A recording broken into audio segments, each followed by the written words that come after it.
Jadi harusnya itu kalau perusahaan yang sudah eh, likuidasi, maka data yang benar hanyalah data yang diperoleh dari likuidator.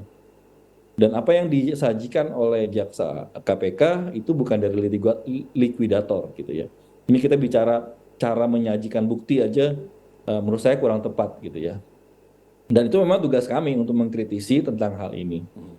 Dan berikutnya adalah kami juga mengkritisi tentang metode yang digunakan oleh accounting forensik dari KPK ya. Jadi metodenya tuh menghitung semua pembelian yang dilakukan ya, tapi tidak mempertimbangkan atau melihat terkait dengan perubahan.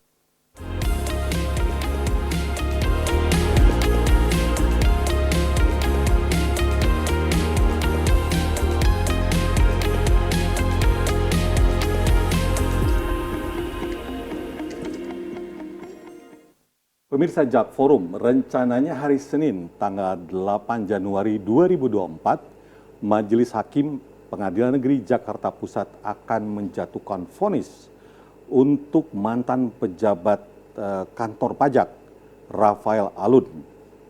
Rafael Alun didakwa telah menerima gratifikasi dan juga melakukan pencucian uang. Nah, tapi dari sudut Rafael Alun yang diwakili oleh kuasa hukumnya melihat bahwa JPU gagal membuktikan tuduhan atau dakwaannya tersebut. Telah hadir di studio JAK TV kuasa hukum Rafael Alun yakni Brian Manuel. Halo Brian. Halo Pak Tian. Apa kabar? Baik, Nah, terima kasih kemudian sudah mengundang. ya. Kemudian secara daring juga kami telah tersambung dengan kuasa hukum lainnya dari Rafael Alun yakni Junaidi Saibi. Halo Junaidi, apa kabar? Halo, baik Pak Tian, Oke, suara Brian saya yang dengar ada di jelas ya. studio. Alhamdulillah sehat. Baik, Junaidi, saya terlebih dulu akan diskusi dengan Anda. Yang pertama, kalau kita lihat sejak awal kasus ini mencuat hingga saat ini menjelang vonis, publik melihat bahwa kasus ini dilakukan oleh Rafael dan terlebih dulu anaknya sudah divonis untuk kasus yang lain, kemudian istrinya juga diikut sertakan dalam persidangan dan dituduh juga melakukan tindak pidana pencucian uang atau menerima gratifikasi. Kok sepertinya ini menjadi satu keluarga yang menjadi public enemy. Komentar Anda mungkin sekaligus mewakili keluarga, mewakili klien Anda. Silakan Junaidi. Terima kasih Pak Tian untuk kesempatannya dalam menjelaskan ya. Jadi proses persidangan yang panjang sudah kami lalui dan di mana kami juga sudah memberikan beberapa aspek pembuktian ya, yang menurut saya aspek pembuktian yang kami berikan itu sangat signifikan. Terlebih ini adalah yang kami lakukan bisa menjadi terobosan sebenarnya ya. Karena jika JPU menggunakan metode, misalnya metodenya adalah follow the money dan follow the asset gitu ya. Dan meskipun dalam beberapa hal di dalam melakukan follow the money itu ada beberapa cara yang harusnya juga itu dilakukan, tetapi menurut saya juga tidak optimal ya karena data-data yang dimiliki. Jadi yang kami lakukan adalah follow the tax gitu. Jadi Pak Alun ini mengumpulkan SPT-nya selama 20 tahun terakhir, dan dari SPT itu lalu kita melakukan analisis berkaitan dengan harta daripada Pak Alun, dan kita menyampaikannya juga, dilakukan analisis juga oleh ahli CFI ya, accounting forensik juga melakukan pemeriksaan terhadap apa yang sudah dilakukan oleh tax analysis yang kami hire secara khusus. Nah, di dalam hal itu juga kita bisa lihat ya bagaimana sebenarnya itu ada perubahan dari aset tetap menjadi aset lancar, yang kemudian aset tetap itu aset lancar itu kemudian ditukar di dalam bentuk mata uang asing, lalu itu yang ada di SDB. Jadi sebenarnya dalam persidangan kami juga sudah memberikan berkaitan dengan apa yang ada dalam SDB itu asalnya dari mana gitu. Jadi bisa dibilang kami melakukan pembuktian dan menurut kami berhasil membuktikan tentang jumlah uang yang ada di SDB itu satu. Yang kedua adalah juga kami mengkritisi ya tentang apa yang dilakukan oleh JPU dalam hal ini melakukan pembuktian ya. Karena data yang dimiliki oleh JPU adalah data Excel yang itu filenya Excel jenis filenya Excel. Lalu Excel itu dicoba dikonfirmasi kepada saksi-saksi yang dihadirkan ya. Dan data Excel itu adalah data perusahaan Arme yang sudah bubar 2011 ya. Berdasarkan undang-undang, kalau itu adalah suatu perusahaan yang sudah bubar, maka seharusnya dokumen itu yang punya keandalan dari segi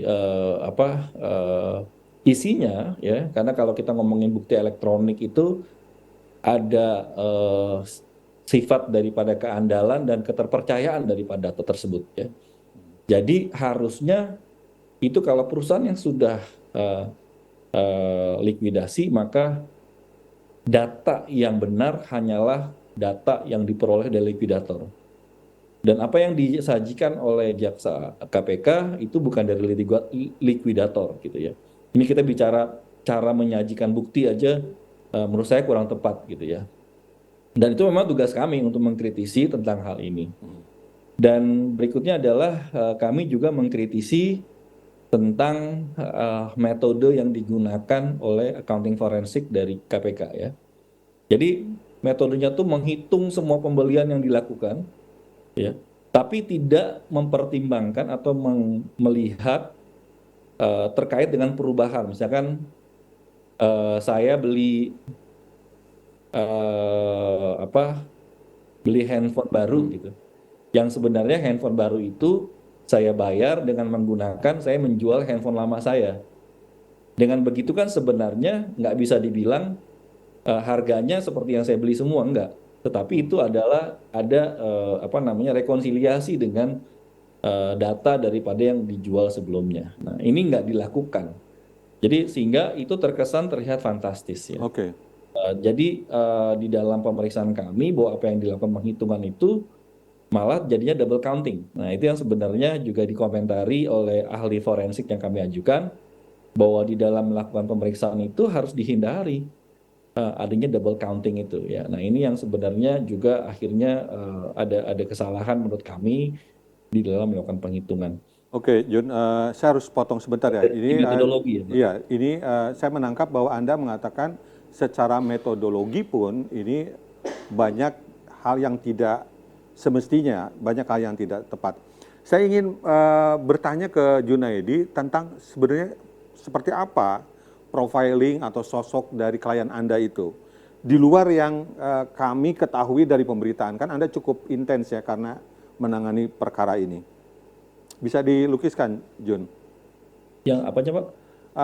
Seperti apa sih sosok Rafael Alun itu? Kan publik itu melihat dan mempersepsi klien Anda itu kan dari pemberitaan ya. Dan sebagaimana diketahui tidak terlalu positif pemberian terkait dengan Rafael Alun yang didahului dengan kasus anaknya. Silakan. Jadi kalau saya bisa sampaikan, Rafael Alun ini adalah seorang family man, Pak. Seorang Jadi, family man. family man yang tidak hanya di dalam keluarga Batihnya sendiri, tetapi juga di keluarga di mana dia adalah anak ketiga dari 4 bersaudara. Keempatnya itu adalah laki-laki semua, keluarga dia, dan ayahnya Rafael Alun itu adalah seorang dokter angkatan darat, angkatan darat ya, udara gitu. Saya dokter TNI ya, Dokter yang TNI memang ya. ditugaskan pada waktu itu di Kalimantan Barat yang bisa diceritakan. Ya, Tapi ibu daripada para Rafael Alun itu juga adalah seorang anak tentara juga angkatan udara ya yang ikut membantu membangun Bandara Hasanuddin pada waktu itu. Oke. Jadi ada bagian dari itu, dan ibunya Alun ini juga adalah seorang pengusaha. Dia adalah importir barang seperti Pirex, lalu juga barang-barang lain yang itu kemudian dijual. Waktu itu masih sangat langka tahun Jadi dari 70. keluarga yang secara ekonomi Secara ekonomi bagus, berkecukupan. Pak. Jadi memang dan kakak-kakaknya dan adiknya itu semua minimal sarjana ya dari Hmm. UGM, lalu juga ada adiknya itu bahkan bersekolah di Jepang misalnya, mendapat beasiswa di Jepang. Jadi memang tahun 80 awal ayah mereka meninggal dan kemudian mereka harus juga berjuang gitu, dan memang itu yang diajarkan oleh Ibu Iren, bagaimana mereka juga tetap harus berjuang untuk belajar dan akhirnya mereka sarjana. Nah, ini yang juga diterapkan oleh Pak Alun terhadap anak-anaknya, bagaimana dia mencoba menjadi seorang family man. Oke. Dia selalu berusaha untuk makan malam bersama dan lain sebagainya, Pak. Nah, Oke. kalau kita lihat juga dari segi apa kecakapan administrasi ya di dalam pekerjaan, Pak Alun juga beberapa kali mendapatkan juga penghargaan ya, sebagai kepala kantor, di mana kantornya itu adalah terbaik ya, karena memperoleh penghasilan yang tinggi gitu ya secara nasional, dan dia juga dapat penghargaan dalam eselon 3 juga yang terbaik. Dan Pak Alun juga mendesain batik misalnya, kemudian itu dijadikan sebagai model, yaitu mengartikan tentang integritas, tidak hanya untuk hiasan dinding di kantor pajak Jaksel 2, tapi juga itu menjadi baju yang itu dipakai oleh karyawan pada Selasa dan Jumat. Ya. Jun, kalau merujuk pada kasus yang terjadi ini, sebetulnya kan kasus ini diawali dengan kekerasan yang dilakukan oleh putranya, yaitu Mario Dandi. Anda menangkap kesan nggak bahwa Rafael Alun ini juga terdampak dari penanganan kasus Mario Dandi? Ya, ya tidak dapat dipungkiri bahwa kemudian apa yang dialami oleh Pak Alun ini apa yang kita sebut sebagai apa sebenarnya populis ya, maksudnya bahwa dia dihukum berdasarkan opini publik karena viralnya apa yang dilakukan oleh anaknya, padahal secara usia anaknya juga sudah bukan anak-anak lagi dari segi usia, karena Bisa usia anak itu mempertanggungjawabkan 18 secara tahun ke hukum bawah. ya? Jadi sebenarnya pun dia sebenarnya bertanggung jawab. Lalu kemudian apa yang dilakukan anaknya dikait-kaitan kepada Pak Alun, ya. Dan Pak Alun akhirnya jadi viral, dan itu kemudian apa dalam sidang PT UN misal disampaikan bahwa hasil daripada bukan kepercayaan apa namanya citranya merusak citra Oke. Kementerian Keuangan katanya gitu ya. Tapi kan itu harus dibuktikan ya tentang survei itu ya. Baik. Saya Kita juga itu harus masih sangat oke. Kita belum. harus jeda sejenak dulu, Jun. Jak Forum akan kembali setelah pesan-pesan berikut.